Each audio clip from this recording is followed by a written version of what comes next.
أشهد أن لا إله إلا الله أشهد أن لا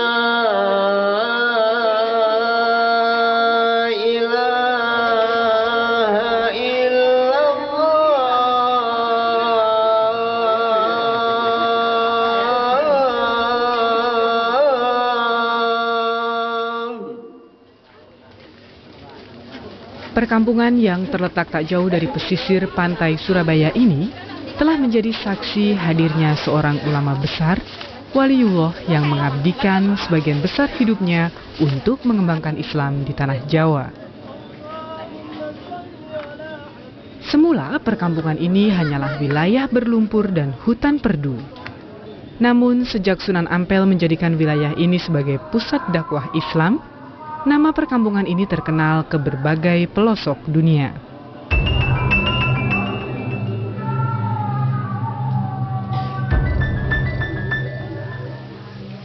Sunan Ampel atau Raden Rahmat yang meninggal dan dimakamkan di Ampel Dento adalah pendiri Majelis Wali Songo.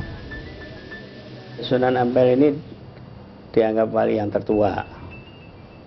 Nah, ilmu pengetahuan Sunan Ampel inilah yang banyak ditelurkan kepada yang lain. Sehingga kalau bisa dikatakan pesantren pertama kali itu ya di Sunan Ampel itu. Banyak santri yang mengaji tentang ilmu agama di Ampel. Nah, dengan demikian maka pengaruh Sunan Ampel ini lebih daripada yang lain. Ngampel Dento adalah nama pesantren dan perkampungan Islam yang dibangun sang wali di tengah masyarakat Majapahit yang umumnya beragama Hindu. Dari pesantren ini lahir ulama-ulama besar yang kemudian berperan memperkuat dakwah Islam di seluruh tanah Jawa melalui Majelis Wali Songo.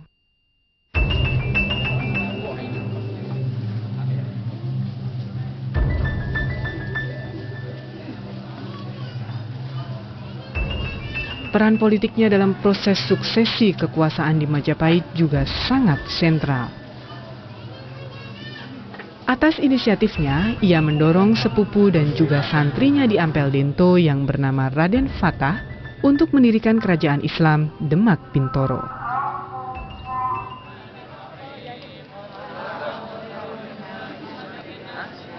Sunan Ampel adalah putra dari seorang ulama besar dari Hadramaut, Yaman, yang pernah berguru di Samarkand, Rusia, yakni Syekh Ibrahim As-Samarkandi. Sedangkan ibunya adalah seorang putri dari kerajaan Champa, Kamboja, yang kemudian membesarkan Raden Rahmat dan kakaknya, Syekh Maulana Ali Murtadlo, di Syam atau Suriah. Ketika Sunan Ampel itu sampai di sini, di sana terjadi huru-hara. Orang-orang Cham yang ada di pesisir timur Vietnam itu diserbu oleh orang-orang Vietnam yang dari utara. Akhirnya mereka menyingkir. Menyingkirnya itu yang sekarang sampai di Kamboja. Sunan Ampel akhirnya diberitahu sama familinya, Anda jangan pulanglah ke Champa karena sana terjadi huru-hara. Anda menetap aja di Jawa. Ya, itu antara lain hubungannya antara orang Cham tadi dengan Sunan Ampel dan yang etnik Cham yang sekarang ada di Kamboja.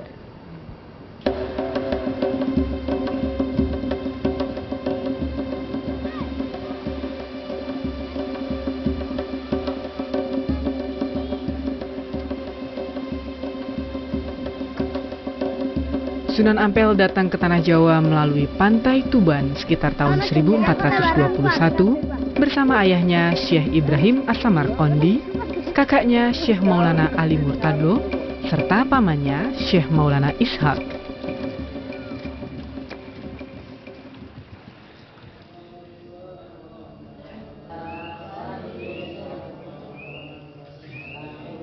Dalam rombongan besar para ulama tersebut turut pula saudara-saudara Sunan Ampel seperti Abu Hurairah yang ikut membantu Sunan Ampel merintis berdirinya Wali Songo. Mereka kemudian membantu Syekh Ibrahim As-Samarqandi untuk mengajarkan agama Islam di wilayah Tuban, sampai akhirnya sang ayah yang semula ulama besar di Aceh itu meninggal dunia.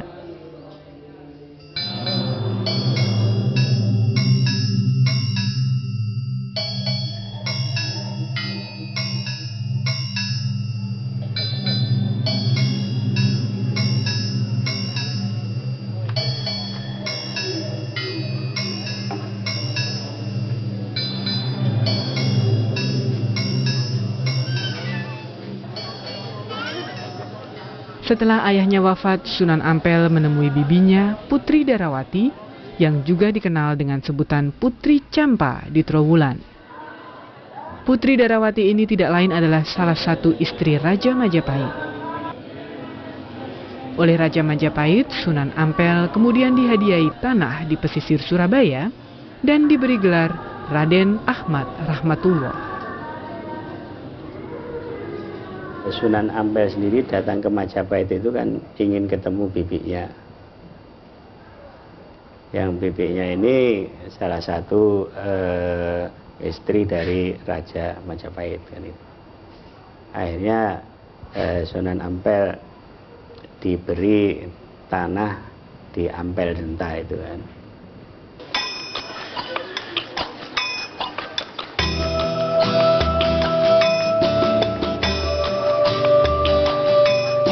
Di tanah inilah Raden Rahmat kemudian membangun pondok pesantren dan melahirkan santri-santri dengan bobot keulamaan yang tinggi. Begitu kuatnya pengaruh Raden Rahmat dan pesantren Ampel Dento dalam pengembangan syiar Islam, sehingga Raja Majapahit pun memberinya gelar Sunan Ampel. Di kalangan para ulama, Raden Rahmat juga diberi gelar Syekh Maulana Rahmatullah. Misi beliau adalah 3. Jadi yang pertama adalah mendidik manusia supaya berbudi pekerti yang baik. Dan yang kedua adalah tarbiyatul Islam, mendidik manusia secara islami. Dan apa Islam itu? Nah, Islam itu adalah mengajarkan manusia untuk Ar-Rahman Rahim. Kenapa? Ar-Rahman Rahim itu kita berkasih sayang ketika seseorang yang lain itu mendapatkan kesulitan, ya kita bisa satu sama lain membantu. Ketiga adalah sains.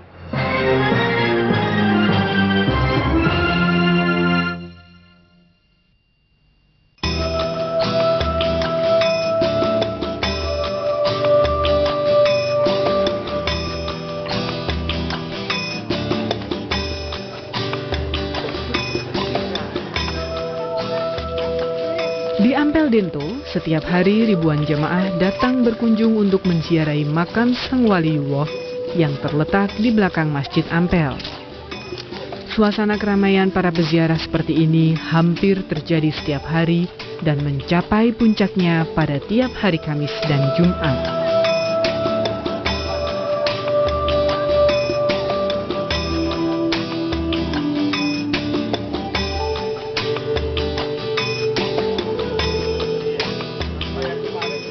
Suasana ini menunjukkan betapa besar dan karismatiknya Sang Sunan.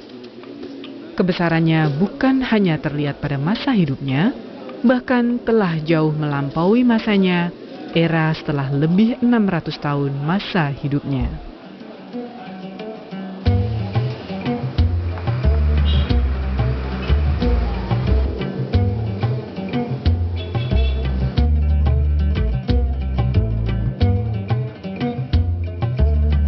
Kebesaran Sunan Ampel bukan saja terlihat dari riuh rendahnya peziarah yang mengunjungi makamnya.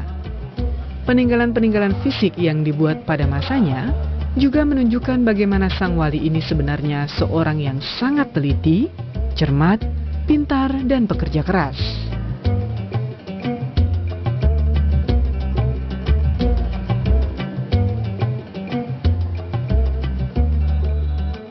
Bangunan masjid ini adalah salah satu peninggalan monumental yang menunjukkan bagaimana telitinya Sang Sunan. Masjid ini mulai dibangun oleh Sunan Ampel tidak lama setelah kepindahannya ke Ampel.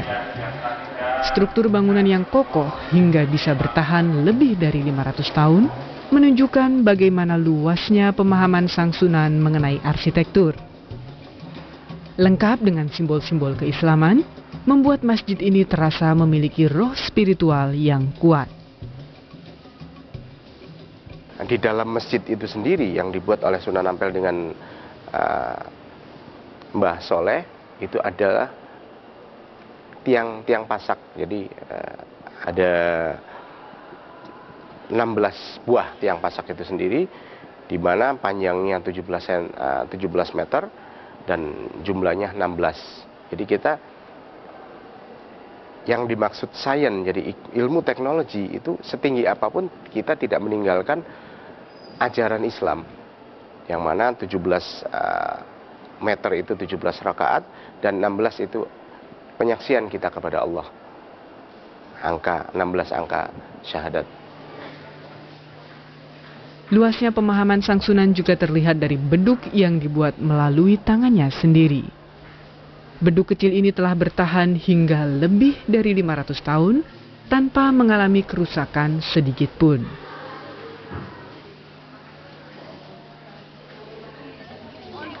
Sunan Ampel juga membuat sebuah sumur yang airnya